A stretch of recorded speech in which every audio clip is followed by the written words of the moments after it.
Petrobras fará muito esforço para pagar dividendos extraordinários, disse CEO da Petrobras, Magda Chambriard. Diante dessa notícia, a gente levanta o questionamento, né? E agora? A gente compra as ações da Petrobras? Está na hora de a gente comprar as ações da Petrobras ou não? Né? Muito provavelmente não. Então agora a gente tem que segurar. Diante dessas informações, o que a gente faz, né? Compra, vende, fica olhando, não faz nada. Fato é que eu acompanho as ações de Petrobras assim quase que diariamente desde 2018, 19. Invisto na empresa desde 2021. Já fiz um vídeo aqui no meu canal falando sobre o grande erro na minha vida profissional e pessoal, que foi lá em 2022, que eu tinha 12 mil ações de Petrobras a um preço médio de 29, mais ou menos, se eu não me engano. E eu vendi tudo porque o Lula ganhou as eleições e eu acreditava que ele fosse destruir as estatais. E só que eu não me atentei ao fato de que a empresa tem um estatuto e que enquanto não se muda o estatuto, tá tudo bem, né? Vamos dizer assim, tá tudo bem. E no caso, a ação até chegou a se desvalorizar na época ali em 2022, depois das eleições, mas depois de 2023 ela pegou ali o foguete, foi embora, foi até os 42, distribuiu dividendos, voltou aos 40, distribuiu dividendos e aí ela tá oscilando, né? Ela ficou oscilando entre 30 e 40 reais, hoje tá mais próximo ali dos 32, 33 reais. Fato é que diante dessa notícia, a gente acende um alerta, né? E agora, o que está acontecendo? Então, trazendo aqui a notícia para vocês, essa foi a notícia, né? Petrobras fará muito esforço para pagar dividendos extraordinários, disse CEO. Então, tá aqui a foto da Magda Chambriard, né?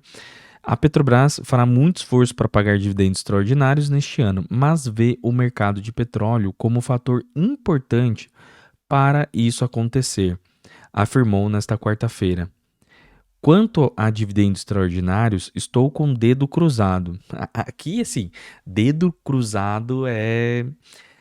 Aqui, na minha humilde opinião, ela está dando sinais, demonstrações claras de que ela está sofrendo uma pressão absurda para liberar esse dividendo aí para o presidente, tá? Tomara que a gente consiga, vamos fazer muito esforço para conseguir isso, destacou ela em coletiva de imprensa. Tananã. Deixa eu ver aqui. A gente espera que haja, né? No caso, dividendos extraordinários. Vamos ver se o nível do preço de petróleo permite. É importante aqui. Então, ela trouxe um ponto importante. Quem vai decidir, né, é o preço do petróleo. E é importante essa fala dela aqui, porque em vídeos anteriores, eu tenho um vídeo muito bom, inclusive, anteriormente falando aqui, que é de uma tese do professor Ale de Lara, que é um dos maiores nomes de commodities aqui do Brasil, e que ele explica o porquê que na ocasião, o preço do petróleo saiu de 75 e foi para 60 dólares muito rápido, né? Uma vez que os países do Oriente Médio, o custo de produção deles fica ali por volta dos 65 dólares, diferentemente de Petrobras, por exemplo. Petrobras tem plantas ali de produção, principalmente do pré-sal, que o custo dele é de 20 dólares. A média, se eu não me engano, é de 30 dólares. Então, 65, 60 tá lucrando bem. Claro que menos que 75, mas ainda tá num prejuízo muito, tá num lucro muito bom. Fato é que na ocasião ele explicava, né, que a OPEP, a Arábia Saudita, que era o grande nome ali da OPEP, pediu para que os produtores de petróleo e membros da OPEP diminuísse a produção para que com a demanda dada, né, a demanda de petróleo ela é X, por exemplo, então se você diminuindo a oferta, o preço ele eleva.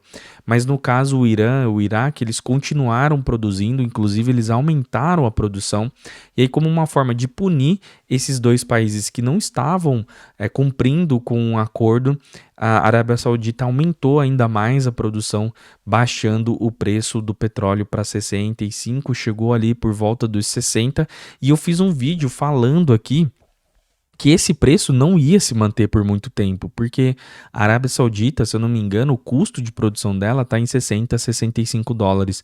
Então, manter os preços do petróleo nesses níveis, né, nesse patamar, não é e nunca foi o interesse da Arábia Saudita. Logo, bastava um único clique que o preço do petróleo voltaria tranquilamente ali por volta dos 70 a 75 dólares. Infelizmente, foi devido a uma notícia ruim, né, um conflito, muito provavelmente uma guerra que pode até escalar. Eu vejo já alguns vídeos de especialistas aí já novamente falando da Terceira Guerra Mundial, né, que eles sempre falam sobre isso, mas não sabemos se vai escalar ou não para isso. O fato é que fez com que o preço do petróleo saísse dos 60 e voltasse ali para os 75 dólares, tá? E voltando aqui para a notícia, ela continua, né? O mercado de petróleo tem apresentado volatilidade elevada nos últimos meses, o que impacta a principal divisão da companhia de exploração e produção. No início do mês, a Petrobras reduziu em 5,6% o preço médio da gasolina vendida a distribuidoras. No primeiro corte de valores deste combustível desde 2023, em momento em que o petróleo Brent estava cotado aproximadamente a 65 dólares o barril, cerca de 15 dólares mais abaixo em relação ao pico do ano visto em janeiro. Com as tensões pelo conflito entre Israel e Irã, o Brent subiu para 75 dólares. A propósito, Chambriard diz que a companhia não alterará os preços dos combustíveis devido ao conflito entre Irã e Israel, agindo apenas se ficar clara uma tendência no mercado de petróleo. Isso aqui foi importante ela sinalizar, porque se as tensões entre Israel e Irã elas diminuírem, né? Se elas diminuírem, logo o preço do petróleo deve voltar a diminuir, né? Voltar a 70, 65 dólares. Então esse é o nível ali do petróleo, entre 65 e 75. Fato é que se diminuir as tensões, o petróleo já dá uma corrigida ali por volta dos 70, 65, como eu disse aqui anteriormente. E as ações da Petrobras devem ser negociadas a 30, 31 reais. Então, nesses níveis de 65 a 70, a Petrobras fica entre 30 e 31. Acima de 70, 75, 33, pode aí, no momento de mais otimismo em relação ao Brasil, 34, 35. Então, esses são os níveis que opera a Petrobras.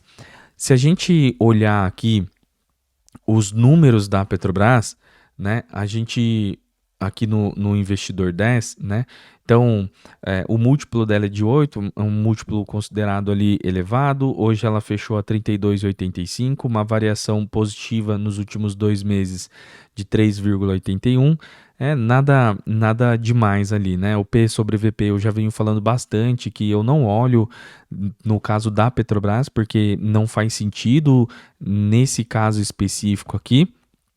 E eu gosto bastante de enfatizar o EV/EBITDA, então para mim é o que mais faz sentido o EV/EBITDA, o valor atual é de 4,41, só que comparado ao setor é de 7,63. Então essa é a forma mais correta de você olhar o múltiplo da Petrobras analisando o EV/EBITDA, tá? A média da empresa é 3,72, então ela está um pouco acima da média, mas bem longe da média do setor, tá? Então é interessante a gente dar uma olhada aqui. Quando a gente olha lá aqui, ó, os dividendos que ela pagou em 2022 foi 68%. A média da Petrobras é de 20%, mas por conta dessa distribuição aqui, né, agressiva em 2022, ficou aí em 25% dos últimos 5 anos. Então, 2020, como não houve distribuição por conta do Covid, ele traz a média para baixo, tá? Mas quando a gente ignora esse número que é menor e quando a gente ignora esse número que é maior, a média fica ali por volta dos 20%, tá? Olhando aqui mais números de Petrobras, nós podemos verificar que ela tem uma disponibilidade, né, um caixa livre. Deixa eu trazer mais para cá. Ela tem um caixa livre de 44 bilhões. Só que a dívida dela bruta é de 370 bi, né? A dívida líquida 326. Logo, é importante para a empresa que ela utilize esse caixa dela para abatimento da dívida, para ela se desalavancar, tá? Esse é o mundo ideal. Mas como nós não vivemos no mundo ideal, a ideia aqui do governo é raspar o tacho de fato no caixa, né? E pegar esse caixa aqui de 44 bi e distribuir entre os investidores. Claro que eu não acredito que isso vá acontecer, né? Obviamente a empresa ficar sem caixa seria, não sei, uma loucura, mas ela pode tranquilamente ali distribuir 50%, né? Por quê? O que a gente tem que lembrar aqui, né? O que a gente tem que lembrar? Como é que é feita a política de distribuição de dividendos da Petrobras?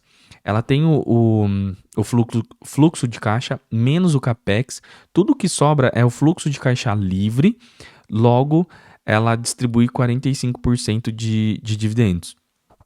Se ficar abaixo de 4 bi, ela distribui 4 bi de dólares. Então, 4 bi de dólares hoje dá um pouco mais de 20 bilhões de reais.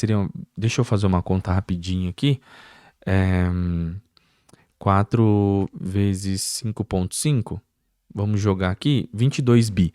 Então, seria 22 bi. Logo, seria 50% desse caixa já é a distribuição normal de dividendos. Se ela fizer qualquer distribuição acima disso, já é considerado como extraordinário. Então, vamos supor que neste caso aqui, ela distribua 5 bi, né? Então, 5 bi. Então, 5 bi de dólares, 5 bi de dólares vezes 5,5, a gente está falando de 27 bilhões e meio de reais. Então, assim, ainda sobra um caixa, entende? Então, esse 1 bi a mais seria o extraordinário. O que eu não acredito, eu acredito que vai ser um pouco mais aí, tá? Então, seria por volta de um 6 bi, a gente poderia ver aí até um 7 bi, mais ou menos. Então 7 bi é 35, vamos pôr aqui 44, 35. A gente está falando ali de uma distribuição de até 80% do caixa, o que é muita coisa. Logo, na minha humilde opinião, que olha as ações, que analisa as ações, que fala sobre ações desde 2012 e profissionalmente desde 2018, vai ter mais distribuição de dividendos. O governo precisa desse dinheiro, o governo anseia por esse dinheiro e, diante dessa declaração, a presidente deixa claro que é de interesse dela também fazer a distribuição dos dividendos extraordinários. Logo, bebe água limpa quem chega cedo. Então, eu estou muito de olho nas ações da Petrobras. Eu já venho falando há muito tempo das ações da Petrobras aqui neste canal. Eu adoro a ação, por quê? Porque é uma excelente geradora de caixa, né? Se dermos uma olhada aqui novamente nos números da Petrobras, aqui ó, ela vende 91 bi, né? Quase 74% da sua operação para o Brasil, depois 6% para a Ásia, 5% para a China, 5% Europa, 3% Estados Unidos. Então, é muito dinheiro que ela gera, tá? E aqui são os seus principais produtos, né? Dividendo, oh meu Deus. Diesel, 38 bi, que é 31%, petróleo 25%, gasolina 14% e outros 11%. Gente, é muito dinheiro, é muito dinheiro. Então aqui, ó, o diesel, que é o principal driver da Petrobras, é muito dinheiro, entende? É um gerador de caixa, assim, absurdo. Então, o governo ele teria que ser extremamente incompetente para destruir o valor na empresa, mas não devemos duvidar da capacidade de nossos governantes, porque já fizeram isso em 2015 uma vez, para eles fazerem de novo é fácil, né? Não podemos duvidar. Mas fato é que qualquer que seja o presidente para 2026, e eu estou bem otimista para as eleições do ano que vem, essa empresa ela é muito rápido o turnover dela, é muito rápido a recuperação dela. Então, para ela pagar essa dívida de 326 bi, é muito rápido, né? Então, mais uma vez, é uma máquina de imprimir dinheiro, é uma máquina de fazer dinheiro, e nós, como investidores minoritários, não temos nada a ver com isso, infelizmente. Se o governo está precisando de dinheiro, se o governo quer meter a mão no dinheiro, basta a gente aproveitar e pegar a nossa fatia como investidor. Então, quanto mais você investir, mais dividendos você vai colher. Espero que você tenha gostado desse vídeo e eu te vejo até a próxima, né? Muito obrigado aí pelo seu tempo e até a próxima.